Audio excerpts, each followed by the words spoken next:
Tonight's workshop, Understanding Behavior. And that's me, Jan Robson, Provincial Education Coordinator at the Alzheimer's Society, point person for the teleworkshops and the talking head for this evening. And here's our agenda. What we want to discuss this evening is types of reactive behaviors, and I'll tell you what reactive behaviors refer to in a moment. Some of the causes of these behaviors, communication strategies we can use to help when there's situations we're having a hard time with. Prevention, although prevention is maybe a little bit strong a word, but how can we start if behavior, perhaps noticing patterns and intervening in a way that will either lessen the intensity of the behavior or, in some cases, sidestep it altogether. And then we'll be looking at a 4-step strategy to basically sit down and analyze what's going on and come up with some possible solutions for the situation. Understanding behavior is the third part of, it's our core workshops. In October we had Understanding Dementia, November Understanding Communication, and this month Understanding Behavior. So for those of you that caught the other 2 workshops, this will be the best flow because you caught the first 2. If you didn't, those first 2 have been recorded and they are on our website, so you can listen to them that way or catch them the next time we do them, or catch them through a local resource center if you're in a community that has a resource center and they'll be offering this education. The reactive behaviors. Basically, this term is one that is, I think, happily being used more often. The term that you'll hear used in common usage that will maybe be in the newspaper if there's problems is aggression, violence. And the problem with saying that a person is aggressive, there's a few problems. One is if a person is described as aggressive, it really doesn't help us as far as strategies to deal with individual situations. It's painting them with a brush, and we will probably approach them with some trepidation based on the awareness that this person is aggressive. Another problem is that when we're talking aggression, the actual definition of the term aggression is basically, if I'm an aggressive person, I'm a controlling person. And it's a case of my way or the highway. I want you to do things my way. I want you to stop because I say so. I'm controlling you. Whereas when we're talking about behaviors that would be labeled this way for people with dementia, if we're talking about control at all, we're talking about control that is directed towards themselves. It's the person trying to hold on to some sense of personal control, personal agency, trying to have some sense of being in control of their life a wee bit. It's not a matter of controlling you. Generally speaking, when a person is acting out in some way that we find challenging, and I want to stress if I'm talking about challenging behavior or difficult behavior, what I mean is we find it challenging, we find it difficult. For the person, it is their behavior, and they're trying to convey some kind of message. There's a reason, cause, and purpose for every behavior. Often that reason is an unmet need, and they are having a hard time finding any other way to express what that need might be, and they lash out. One way they can lash out is verbally. So when we're talking about reactive behaviors, we're talking about them reacting to something that's going on inside them, something that's happening outside them. It could be things we're doing or saying, and they're reacting. And our job is to understand that reaction and try to find a way to deal with it, to understand what's behind it, and to help the person. So the verbal behaviors are things like yelling, screaming, what we would refer to otherwise as abusive language, swearing. Now it's interesting, those of you that participated in the Understanding Dementia workshop, one of the things we mentioned, one of the early casualties or one of the early areas of the brain affected by Alzheimer's disease is the temporal lobe on the side. But the left temporal lobe and the right temporal lobe are not identical in terms of their function. The left temporal lobe, a lot of emphasis on language, and that's lost fairly soon, generally speaking, with dementia. The right temporal lobe is more of a focus on rhythm. And rhythm has a few things that fall under that category. One is, obviously, music, and so that can hang on, the ability to respond to music, often to sing, and to sing verses of a song even when they're no longer otherwise verbal. That can hang on for a fairly long time. Also, music tends to be a more diffuse. It's controlled by other areas of the brain as well. Also under rhythm is that back and forth chit-chat that really is kind of a verbal wave, you know, when you run into somebody at Safeway and how are you doing? Oh, I'm fine. How about you? Oh, really good. Nice to see you. Bye. That kind of chit-chat can hang on for quite some time. And even when the person is otherwise not doing well, they often can rally and do that kind of chit-chat. The third thing that falls under the category of rhythm is bad words. And so you'll hear someone who you would not have suspected even heard some of these words, who's using them rather proficiently. So, so sometimes those words come out in terms of reacting to what's going on around them, and it can be a little disconcerting. There's also physically reactive behaviors, and that might be resisting care. You're trying to help the person get dressed, and they're pushing you away, throwing objects, damaging property, scratching, pinching, pushing, kicking, hitting, all of those physical behaviors where the person is in one way or another lashing out. And the thing is, there's a message there somewhere. And our job as the people without dementia is to try and understand what's behind it, to try and understand that. And that is very much an art rather than a science, and it's very much a matter of trial and error. We need to be behavior detectives when we're dealing with some of these situations. So what are the causes? I'd mentioned unmet needs. One of the causes, too, is brain damage. Just very basic bottom line is brain cells are dying. And when brain cells are dying, we get changes in behavior very often. One of those changes is what I mentioned about the swear words. Another change that happens, and again, this can be fairly early on, is that little editor in our brain that says, you know, you can think these things, but you don't say them out loud, and that could be swear words. It could be insulting someone. It could be using racist, sexist, whatever kind of language that you would not otherwise, the person would not otherwise have used. It can be using that kind of language, all that kind of thing where that little editor is not doing his or her job. And so the whatever comes to the person's mind comes out of their mouth. So when you're looking at that brain damage and the person trying to cope with detours in their brain, messages can't get through, they can't figure out what you're saying, they're having a hard time getting out what they want to say, that can cause a lot of frustration and lashing out. It could for any of us. Their attempts to communicate. So, you know, they're trying to pull out these words and the words won't come, or they're really having a hard time figuring out what you're trying to say and they're stymied. And that's very frustrating. It would be very frustrating for anybody.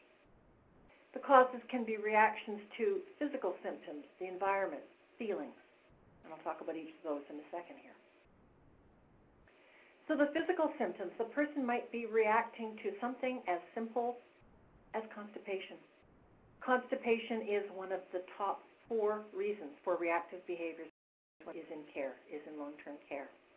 And when you think of it, how basic that is, but they can't go to the bathroom. It hurts. They're feeling, you know, sore, uncomfortable, and they can't articulate that. And it comes out with you, oh, you know, let me help you get your sweater on, and them pushing you away or yelling at you or whatever. And you're standing back thinking, well, what did I do? Maybe I touched a sore shoulder or something. And that might have been it, but it might also just not be connected to that. It might be the overall malaise of having this physical problem and not being able to articulate what's going on. Discomfort, and it can be discomfort on so many different fronts. Could be that they're having a hard time eating because they have new dentures. or because they are on new medication and it makes their mouth dry and dentures are rubbing, or because they need new dentures, or because they have various physical ailments that cause pain, arthritis, for example. They're in a wheelchair and they're just so uncomfortable and they can't make themselves comfortable. So discomfort, and discomfort times 3, pain, any kind of pain. And think of it with yourself. If you've got, say for example, you've got a terrible earache, it's driving you crazy. And then someone comes along and they want to sit and chat with you and they're very pleasant and they want to have a nice conversation. Now hopefully, in most cases, we've got the wherewithal to, even in the midst of this pain, say, you know what, I'd love to talk, but I've got to go and get some peace and quiet or something, get an Advil. I've got this really sore ear.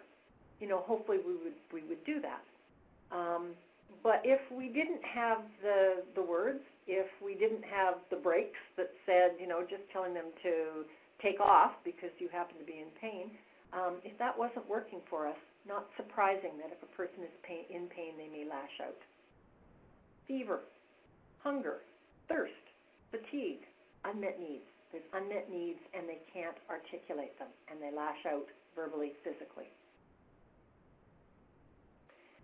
The environment. It can be a reaction to the environment on all sorts of different levels as well. It may be too noisy.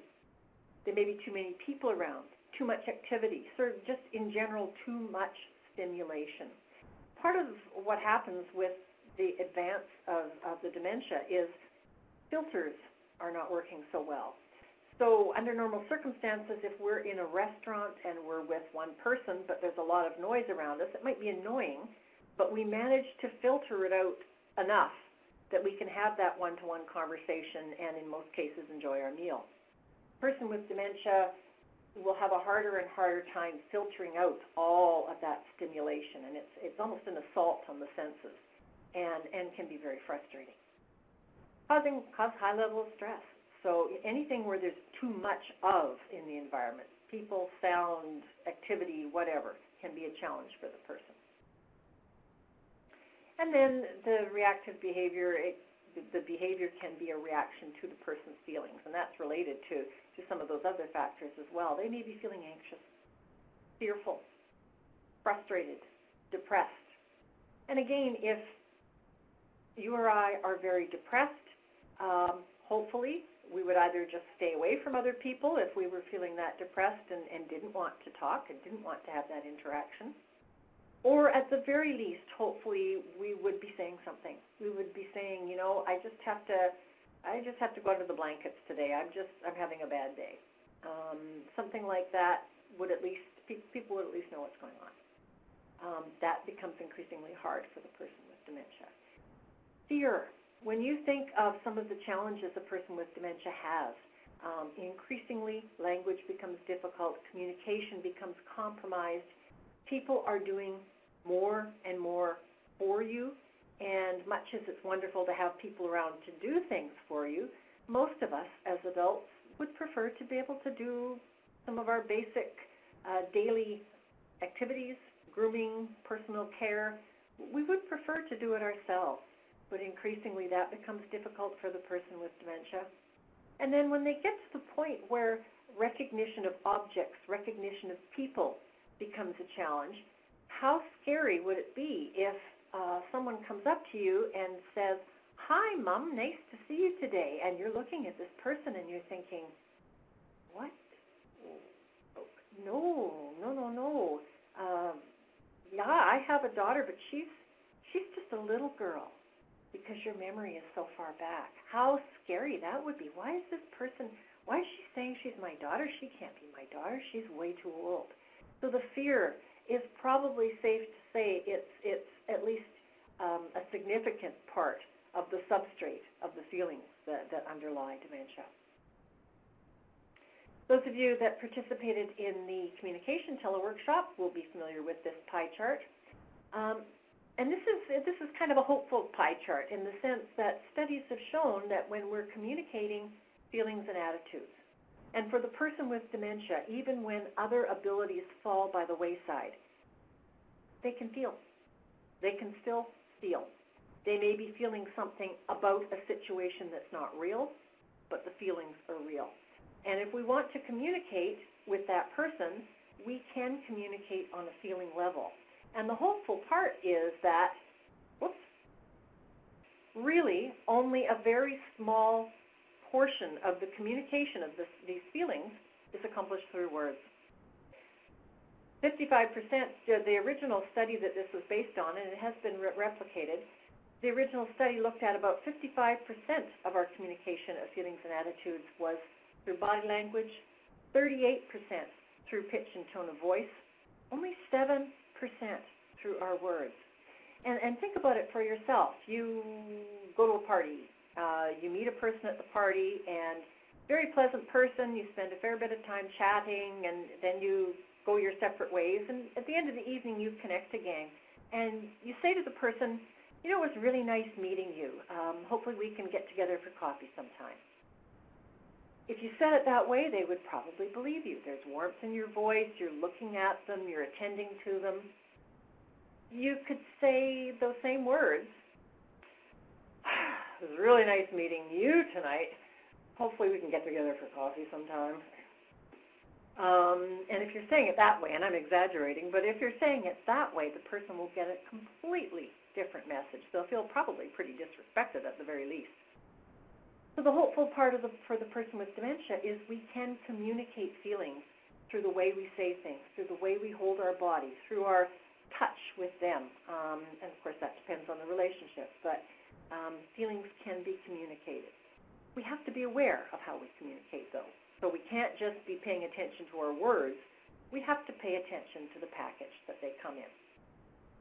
So very quickly, just to bring those of you who weren't in the teleworkshop on communication up to speed, improving communication can be done several ways. One is by demonstrating.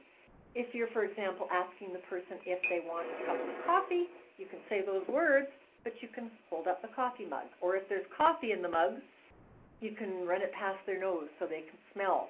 More cues, the better. So if the words don't make too much sense to the person, perhaps the mug, perhaps the smell of the coffee will help them to cue into what you're talking about. Expressing feelings with your body, as I just mentioned, that warm tone of voice. Making eye contact. Taking your time.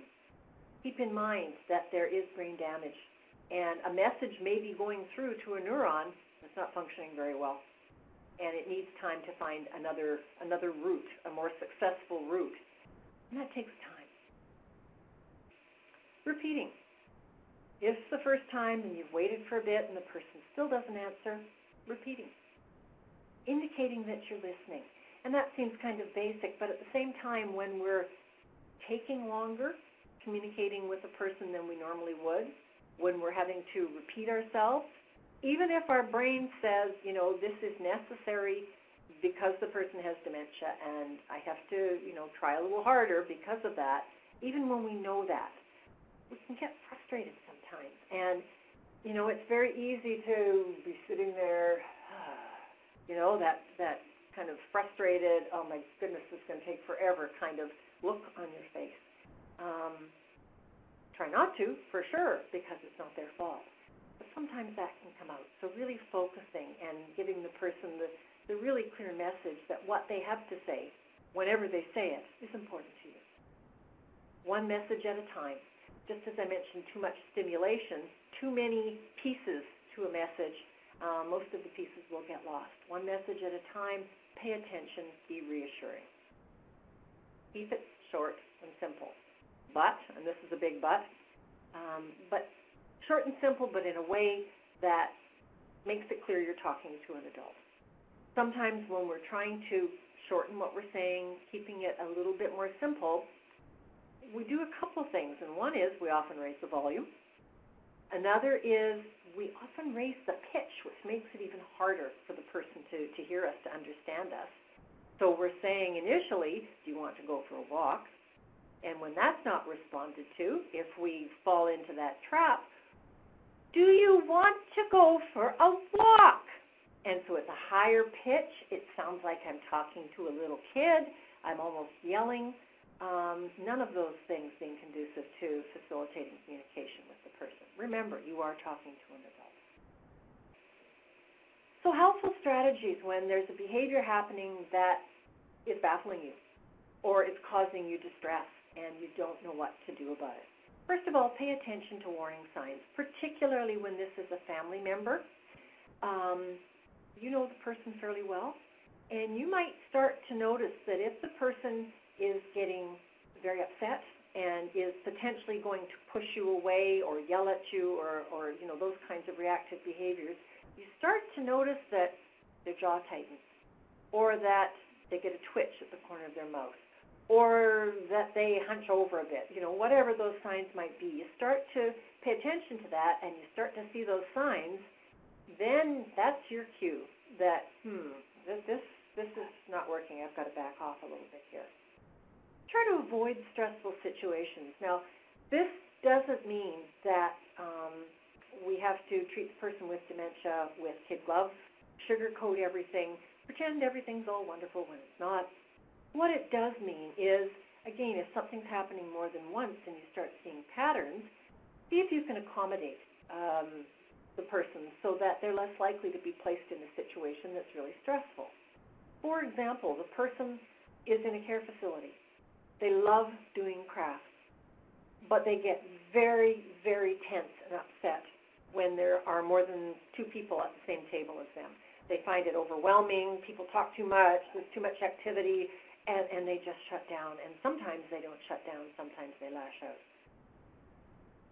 If you know that, then you can hopefully accommodate their pleasure in doing crafts by having a table in the corner with just them and one or two other people, or in that little alcove outside the door, or whatever. But trying to maximize their chance for success, basically, is what you're doing. Note the effect of the environment. Start paying attention to that. Ensure that their personal space is respected. As this disease progresses, whether you're a family caregiver, whether you are working with the person with dementia in some aspect, more and more personal care is being provided by you. More and more intimate personal care, helping the person get changed, helping the person bathe, clean their teeth, all those things that we would normally do ourselves. And it's an invasion of our personal space, there's no question. It's a necessary invasion of our personal space. We're doing it to help them, but it's an invasion. And so when you're not having to provide that personal care, to really ensure that that personal space, that little bubble that they need is respected, because there's so many chances, unfortunately, where it has to be invaded.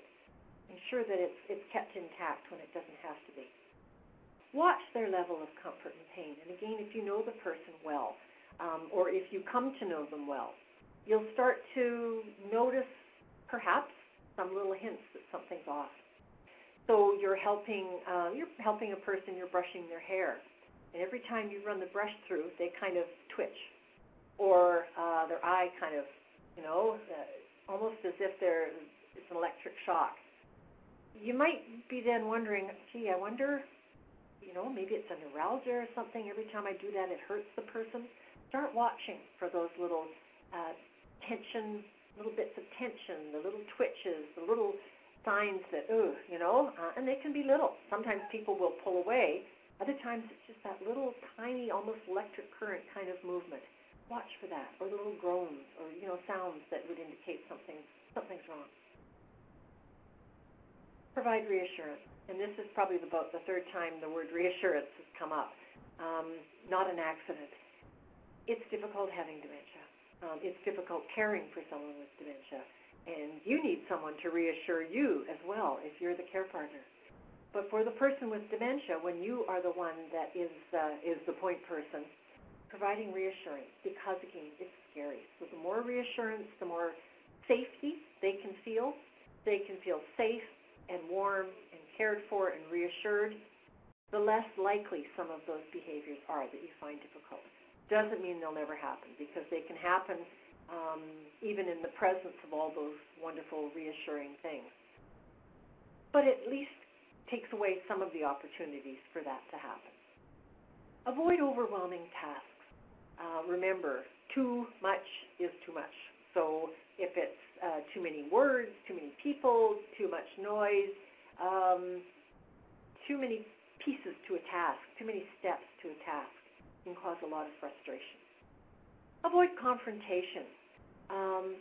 One of the things we talked about with the communication teleworkshop was avoiding arguing and trying to enter the person's reality instead.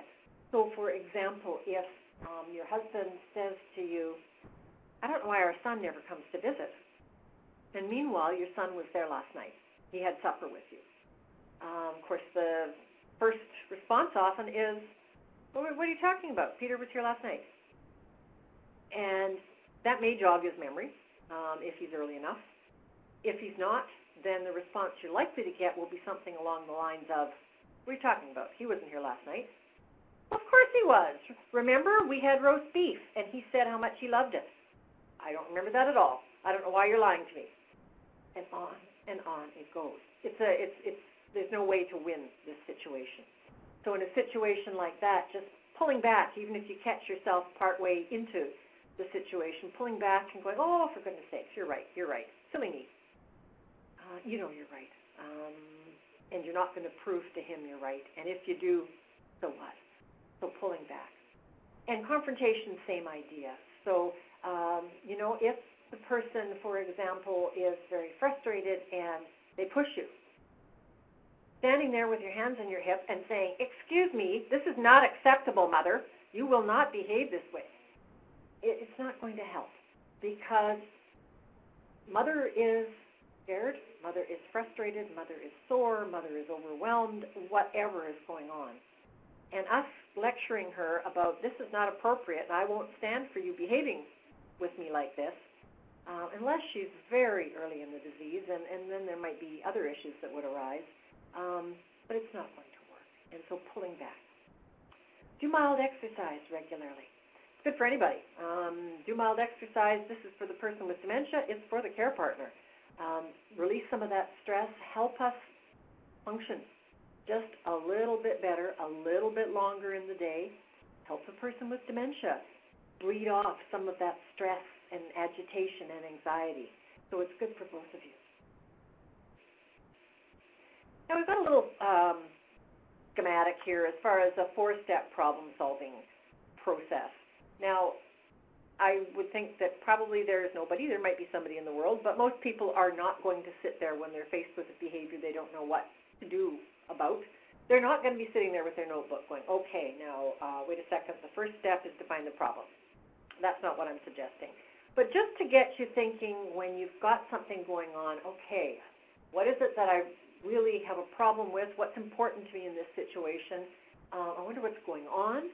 I wonder what I can do about it based on what I think is going on. Give it a try. I mean, that's basically all that 4-step is. It's kind of picking apart situations and trying to be a good behavior detective, basically.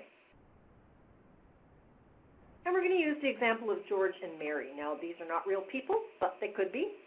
And we'll go through their situation and pick it apart as if Mary had this 4-step plan in her head.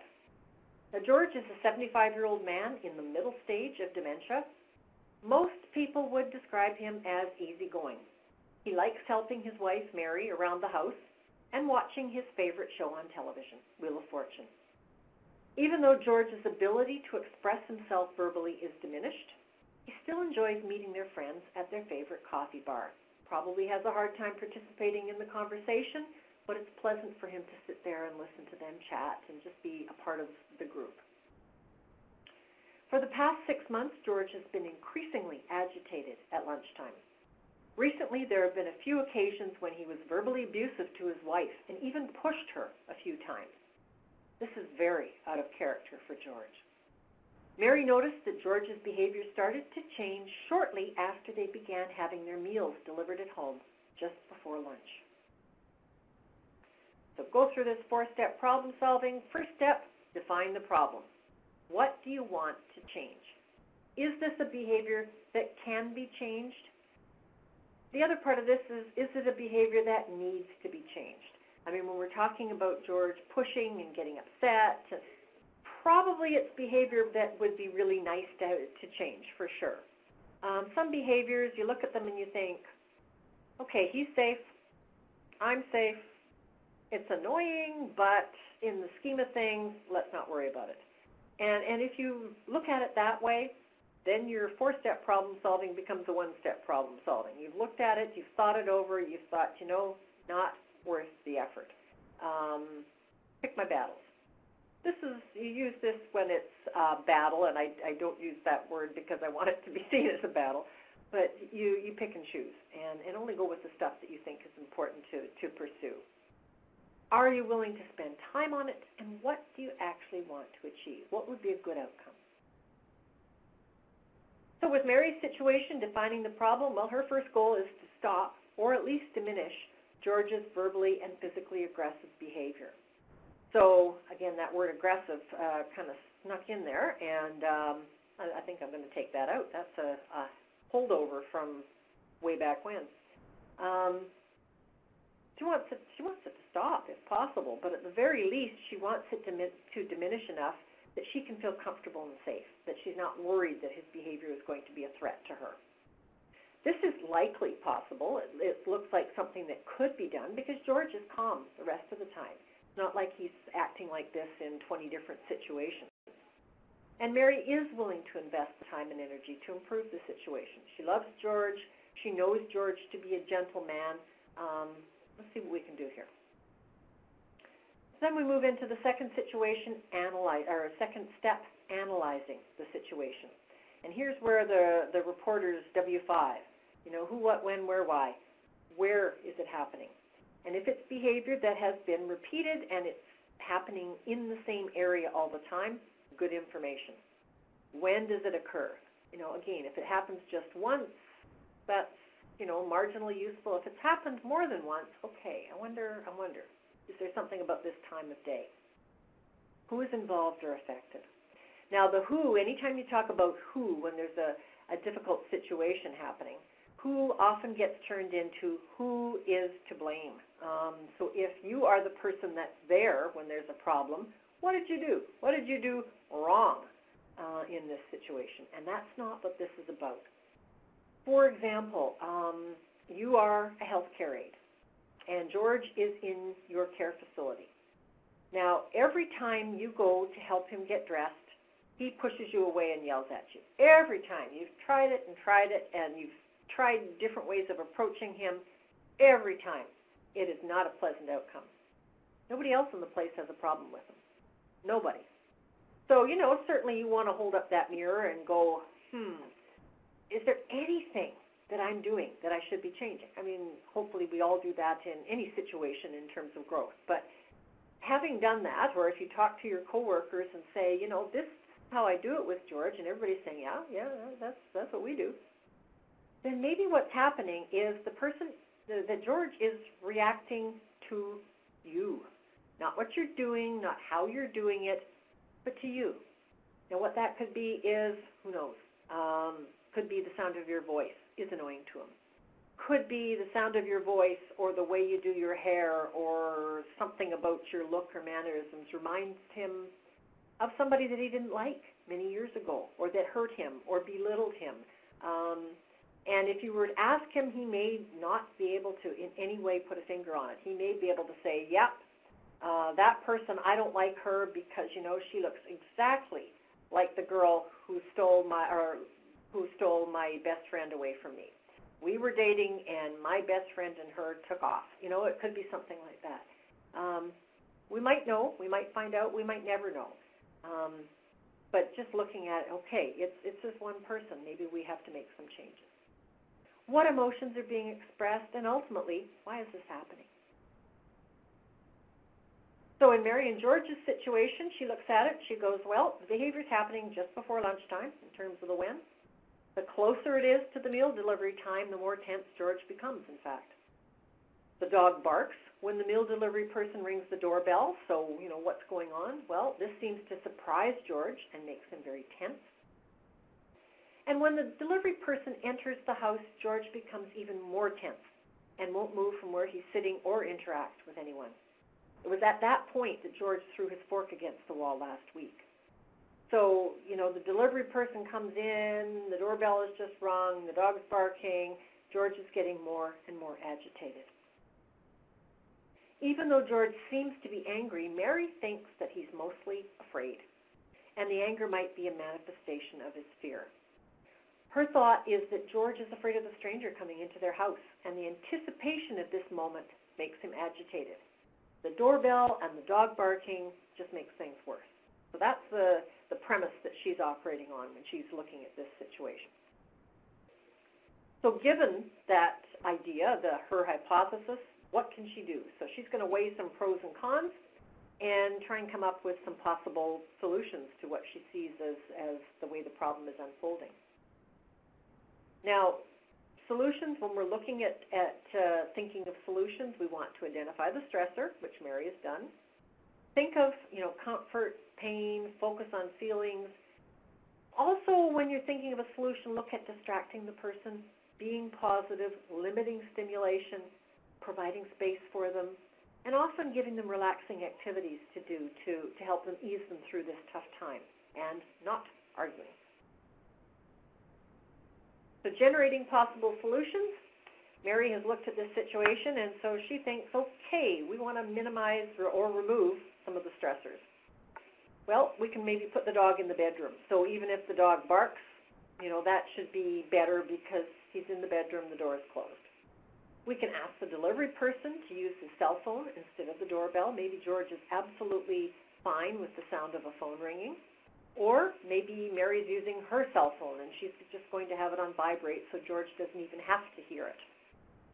Ensure that the delivery person stays on the porch instead of coming into the house. So if in fact George is afraid of this stranger, having the stranger stay on the porch can potentially anyway make George feel better. And then in terms of helping George relax in this situation, loves Wheel of Fortune, maybe taping it and popping it in just before mealtime might distract him and also relax him. And then just reassuring. Mary can explain to George that if he notices her going to the door, she's just getting their lunch. But she won't ask the delivery person into the house if that's stressing him. Now, the relaxing activity Mary has chosen for George was viewing a tape of Wheel of Fortune. It can be soothing music, dancing, aromatherapy, outdoor walks, gardening, creative activities, reminiscing, holding hands, just sitting together, and the list goes on. Might be folding warm towels. It might be cleaning the silverware. It might be rolling up yarn into a ball. All sorts of different things, depending on the person, that they would potentially find relaxing. Now Mary's got a plan. She's got to put it into practice. So implementing the plan, she's developed a plan. She's going to just sort of check it out, rehearse it a little bit, and then see how it works. In terms of seeing how it works, recognizing that the nature of dementia is such that something might be really helpful today and not so helpful tomorrow, or vice versa. So, giving it a little bit of a try before you think, obviously I got this wrong, this is not working. Might be fine tomorrow. Basically, when you're dealing with a problem, what you want is you want a few tools in your tool basket. This is one Mary's got. She might have to come up with 2 or 3 others, depending on how George reacts to them at any given time.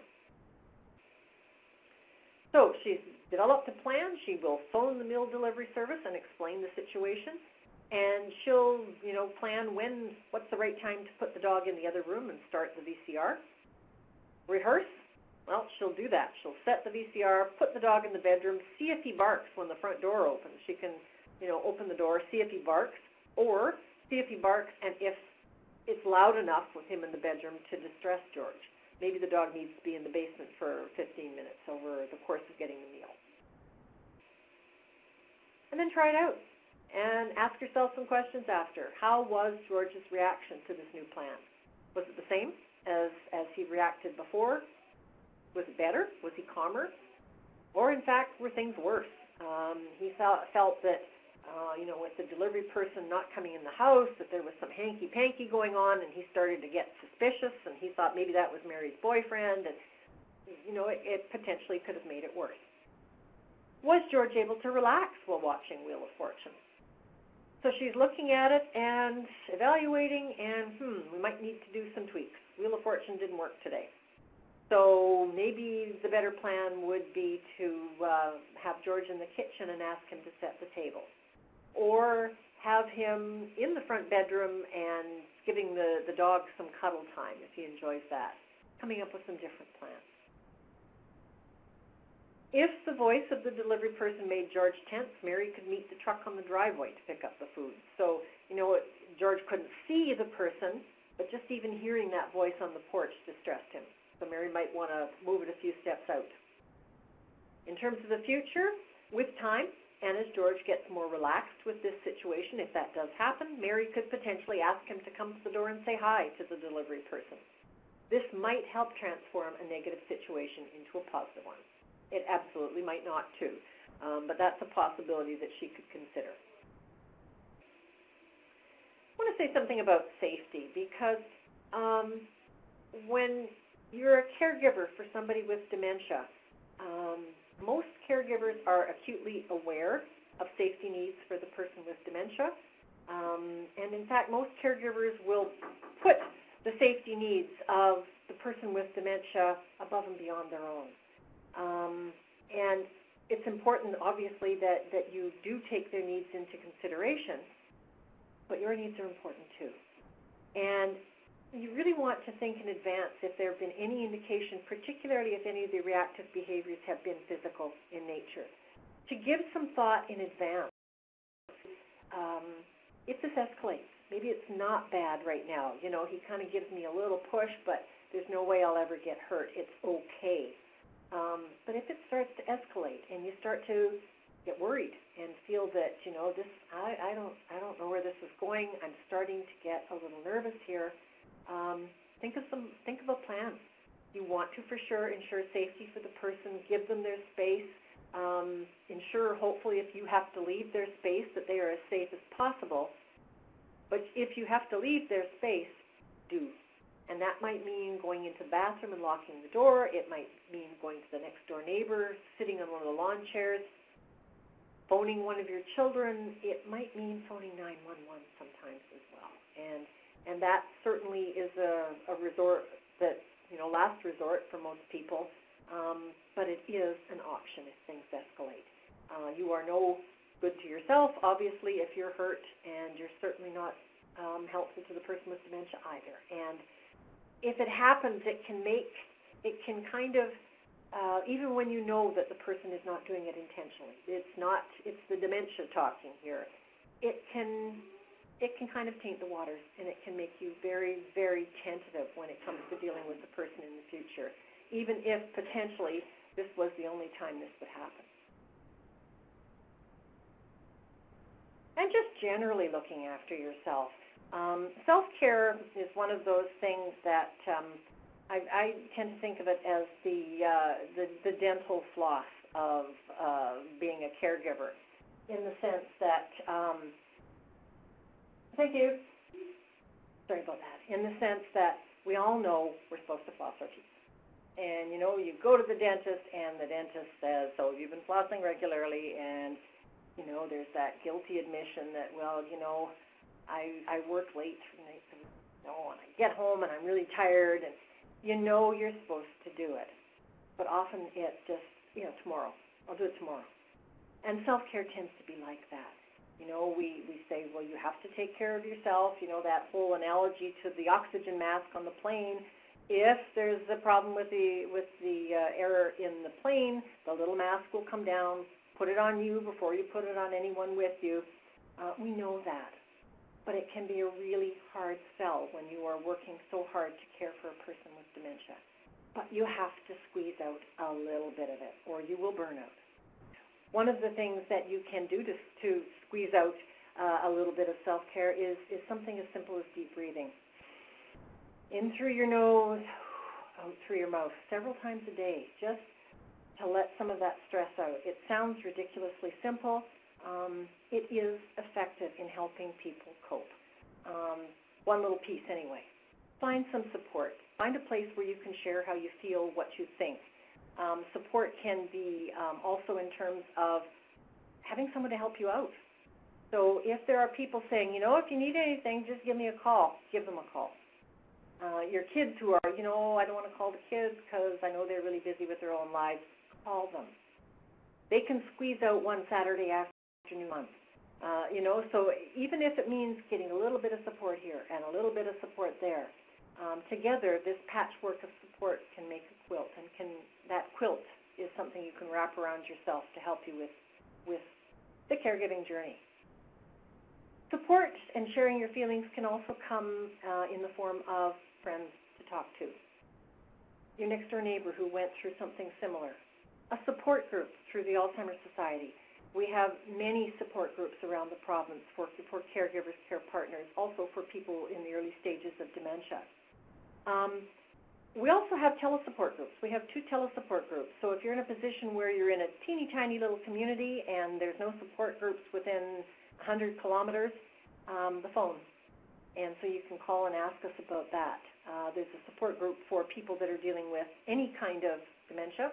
There's also one specifically for people whose family members have frontotemporal dementia, so that can help. Find ways to unwind. For some people, even just that 10-minute hot bath is just enough to recharge their battery a little bit. Taking regular breaks.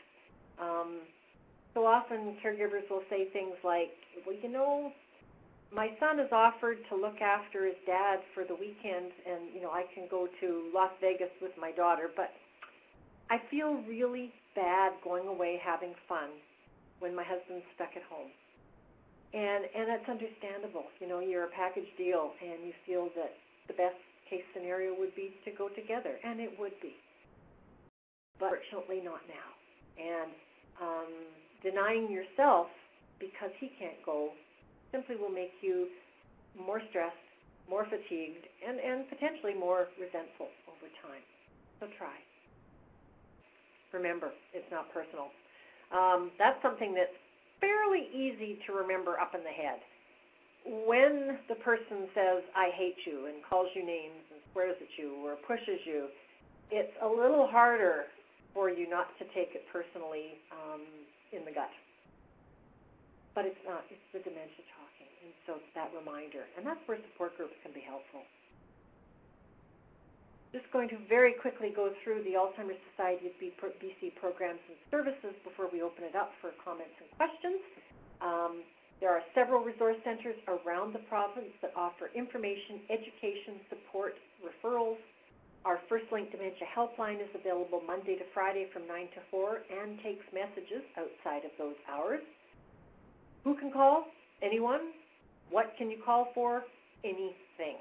It can be as simple as I need the phone number for, or it can be as complex as I need somebody to talk to and sit and talk to the person for an extended period trying to work out some of what you're going through.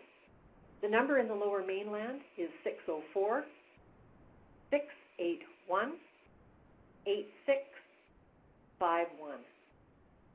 Outside of the Lower Mainland, 1-800-936-6033. We have a program called Minds in Motion around the province, numerous ones around the province. This is a fitness activity program for people with dementia and a care partner. Support groups, as I mentioned. We have all sorts of education through our resource centers in addition to the teleworkshops, and information bulletins. And these bulletins are in the process of being rejigged a little bit, and so they'll come out in new and hopefully you'll think it's an improved form in the spring, but they're available as well. And if you use the computer, our website is